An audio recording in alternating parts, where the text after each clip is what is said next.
Hello students, today we are going to read chapter 4 from your Moment book, and this chapter name is In the Kingdom of Fools. This is written by A.K. Ramanujam and this is a Kannada story. When you think about the title, what comes in your mind? You might think that this is the kingdom of fool because the king may be fool, the people may be fool, or the minister may be fool. Let me tell you something about this kingdom of fool. It is the story of a kingdom where the king and the minister both were foolish. You know what they have ordered? They have ordered that night must be treated as day, which means the people had to work during night and they should work during dark. But they can sleep, they can go to bed when the sun came up. When the day started, they had to sleep. You know why people followed the king's order? Because if they would not listen to the king's order, they would be put to death. Just because of the fear of death, they followed the king's order. So, in this chapter, we are going to read about two main characters. One is the disciple, a student who was crazy about food, and the second main character is the guru, the teacher who was very intelligent. Let's see what happens in the story. In this chapter, in the kingdom of fools, both the king and the ministers were idiots. I have told you earlier also. So the king and the minister, they were idiot. They didn't want to run things like other king. They wanted the kingdom to be different.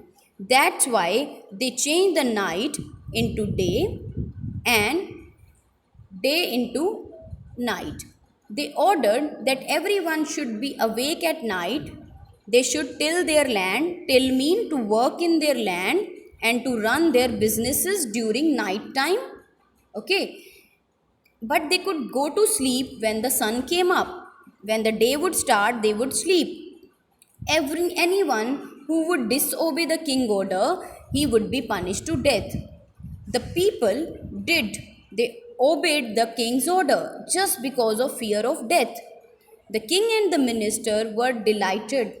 They were so happy that their rule has been followed, their project has been successful. One day, a guru and his disciple arrived in the town.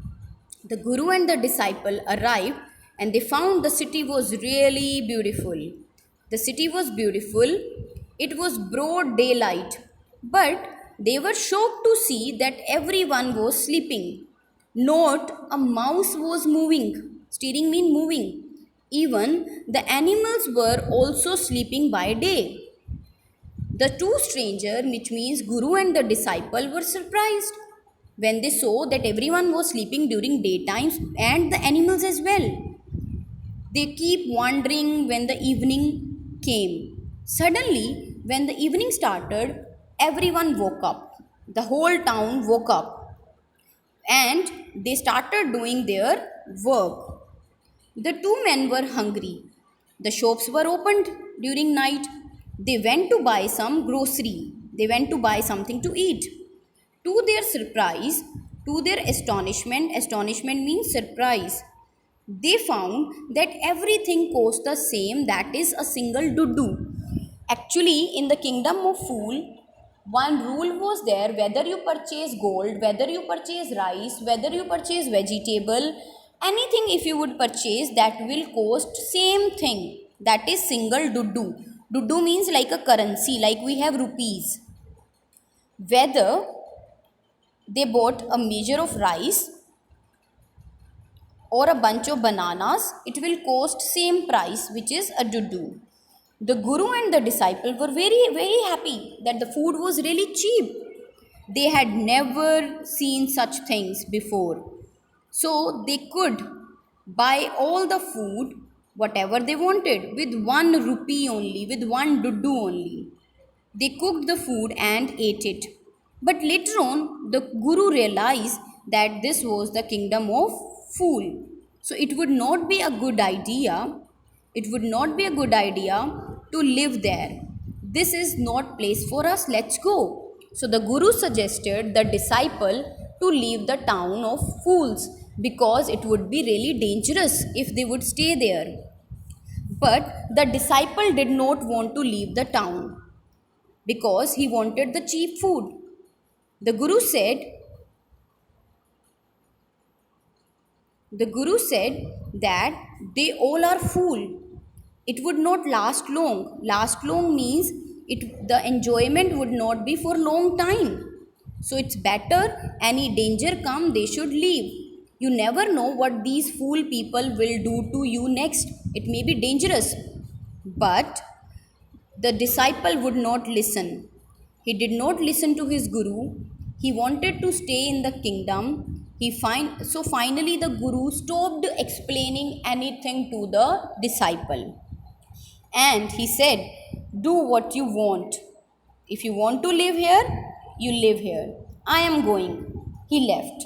The disciple stayed in the kingdom of fool and ate the food to fill his stomach every day. Banana, ghee, rice, everything he ate. And he became as fat as like a bull. One bright day, a thief broke into a rich merchant house. Broke into means to enter. One day, a thief entered into a rich merchant house. He had made a hole in the wall to enter into rich merchant house and sneaked in. Sneaked in mean entered. When he was carrying his loot, when he gathered everything, he looted everything and he was going out of the house, suddenly the wall of the house collapsed. Collapsed mean it fell down. The wall of the house collapsed on his head and he was killed on the spot. He died there because the wall fell on him. His brother ran to the king and complained. What he complained to the king? That king, your highness, when my brother was doing his business, pursuing in doing trade, here he is calling about the looting or that thievery, robbery. When my brother was doing his business, sir, a wall fell on him and he was killed. The merchant is to blame because the wall belonged to him. He should have built a strong wall. He blamed the rich merchant because the wall was weak. You must punish the wrongdoer. The person who do something wrong is wrongdoer and compensate. It means they should be given something in place of his brother. It means to cover up the loss. The brother of the thief demanded the justice and he wanted the rich merchant should be punished. The king said, okay, justice will be done. Don't worry. And summoned mean he called the owner of the house. He called the rich merchant because the king also thought that the rich merchant was the murderer because his wall was weak and the thief was killed because of rich merchant. So when the rich merchant was called, he arrived. The king questioned him. What's your name? He said, such and such, your highness. It means he told his name to the king, though his name is not mentioned here. Were you at home? Were you at home when the thief burgled? Burgled hota hai to do the robbery. When the thief robbed in your house? The rich merchant said, yes, sir. He broke in. He entered in my house and the wall was weak. It fell on him and he died. The merchant was the accused. Accused means he was blamed. The accused pleaded guilty. Your wall, the king said, ki you are the murderer, you would be punished. Your wall had killed a man. You have murdered a man. You will be punished. The rich merchant requested, he said, sir, Lord, please listen. I did not put up the wall. Put up mean made. Sir, I did not make the wall.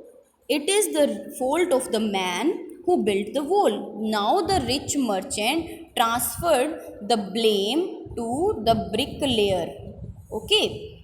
He did not want the punishment. That's why he transferred the blame to the bricklayer. I didn't put up the wall. It is the fault of the man who built the wall. He didn't build it right. You should punish him because it was his fault he made a weak wall. The king asked, "Who is that?" The rich merchant said, "My lord, the wall was built when my father was alive. It was made at the time of my father's. I know the man. He is an old man now. He lives nearby." The king sent out mean he sent the messenger to call the bricklayer who had built the wall. So finally, the messenger went to him. They tied his hand and feet and brought the bricklayer to the king. "You there? Did you build the weak wall in his father's time?" "Yes, my lord, I made the wall." "What kind of a wall is this you built?" "It had fallen on a poor man and killed him." "You have murdered a man." So finally, the bricklayer was blamed for making the weak wall. "We have to punish you by death." But the bricklayer, before the king ordered his execution, before he would put to death, the bricklayer said, "Please listen to me, sir. It is true that I built the wall and I did not make it right. But that was because my mind was diverted. I could not make a right wall because my mind was diverted. I remember very well that a dancing girl who was going up and down, she used to go through the street all day with her anklet hota payal, okay. So when the dancing girl used to go through the street, her anklet used to jingling is the sound of anklet. And I couldn't keep my eyes on my mind on the work. He said his mind got diverted because of the jingling sound of the anklet of dancing girl. So he could not make the right wall. He said, "You must get the dancing girl because she is the real culprit. She is the real murderer. I know where she lives." So now the bricklayer has transferred the blame to the dancing girl. So tomorrow we will read that whether the king would punish the dancing girl or not. What would happen in the kingdom of Fool? So what we have read, let us recapitulate. We have read that there was a kingdom of Fool where the day was treated as night and the night was treated as day.